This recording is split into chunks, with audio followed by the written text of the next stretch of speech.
Madame la maire de Paris, chère Anne Hidalgo, Excellence, Monsieur Philippe Lalliot, ambassadeur de France auprès de l'UNESCO, cher Monsieur Kassem Afaya, du quartet tunisien, prix Nobel de la paix 2015, Monsieur Michel Viviorca, président de la Fondation Maison des sciences de l'homme, Monsieur Lionel Larquet, délégué général pour une alliance science-société, Mesdames et Messieurs, chers amis. Mes premiers mots sont pour remercier vous, chère Anne, pour nous avoir accueillis ici, dans cette belle maison de Paris. Et aussi, permettez-moi de vous féliciter pour cette initiative d'avoir une nuit de débat.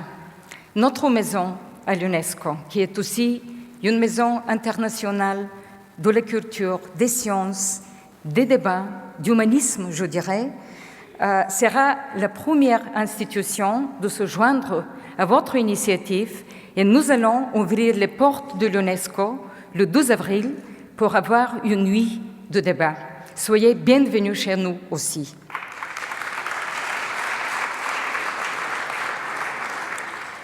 Permettez-moi aussi de remercier Michel Viviorca et Lionel Larquet pour avoir pris cette initiative de cette chère UNESCO, dont l'inauguration soulève une émotion particulière, un an après les attentats contre Charlie Hebdo et l'hypercacher et un an après l'assassinat de Bernard Maris. Je dirais simplement quelques mots sur la signification et l'attachement de l'UNESCO que l'UNESCO porte à cette nouvelle institution de recherche. Cette chaire, nous considérons, est d'abord le moyen de parler de Bernard Maris, autrement que comme victime d'un attentat. Et je crois que c'est très important car il n'y a pas plus bel hommage que celui qui consiste à transmettre son héritage, son œuvre et à élargir le chemin qu'il a tracé dans la pensée économique contemporaine. Bernard Maris, vous le connaissez mieux, prix de meilleur économiste de France il y a 20 ans déjà, était une figure incontournable de la réflexion économique. Il aura rappelé avec son sens inné de la formule que l'économie n'est pas une science exacte, amorale et apolitique, qui devrait imposer du dehors ses lois immuables à la société. Et vous l'avez si bien dit, chère Anne. L'économie est une science sociale qui doit se nourrir de toutes ces autres sciences humaines, la sociologie, l'histoire, la psychologie, l'art, de la littérature.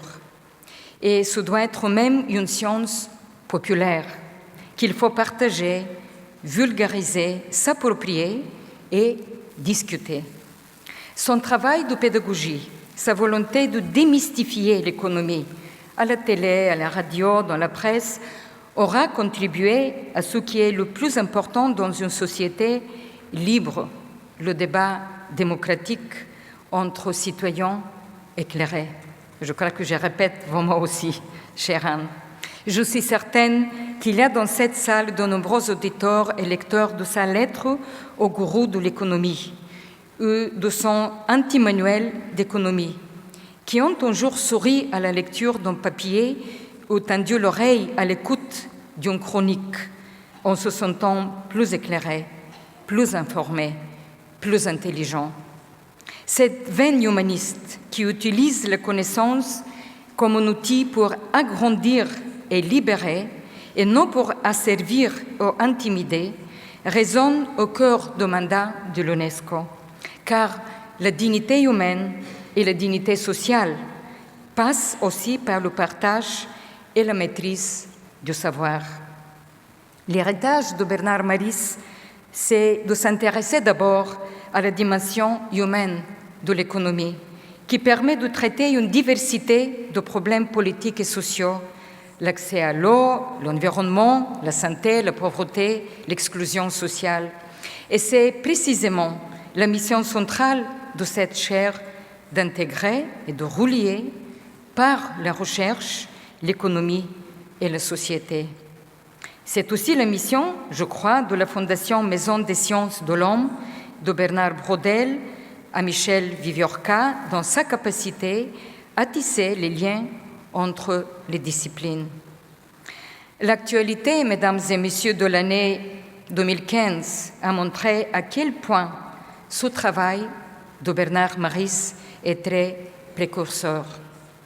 Toute la philosophie moderne de développement humain, l'architecture du nouvel agenda des Nations Unies pour 2030 et ses 17 objectifs de développement durable, et même l'accord de la COP 21 sur le climat, suppose d'intégrer les différents aspects du développement économiques, sociaux, environnementaux, de traiter ensemble ces dimensions qui ont été longtemps abordées séparément. Cette capacité à faire du lien entre les idées et les gens, à construire du collectif, était le moteur de Bernard Maris. C'est précisément ce moteur dont nous avons besoin. Et c'est pourquoi la présence à nos côtés de M. Kassem Afaya du quartet tunisien revêt une telle importance en rappelant le rôle central du dialogue social pour faire avancer un peuple et tout un pays, fédéré et rassemblé. L'UNESCO a de grands espoirs pour cette nouvelle chaire qui peut aider à renouveler la science économique, connecter des chercheurs innovants à travers le monde pour une société plus libre, plus consciente d'elle-même. Et nous sommes heureux qu'elle vienne renforcer un réseau de près d'un millier de chaires universitaires dédiées à l'excellence de la recherche dans 126 pays dans le monde, dont une trentaine en France. C'est aussi notre façon de répondre à l'intolérance par davantage de culture, davantage de pensée, de curiosité et de malice que Bernard Maris avait à revendre et qui est sans doute la forme la plus belle et la plus élevée de l'intelligence. Merci.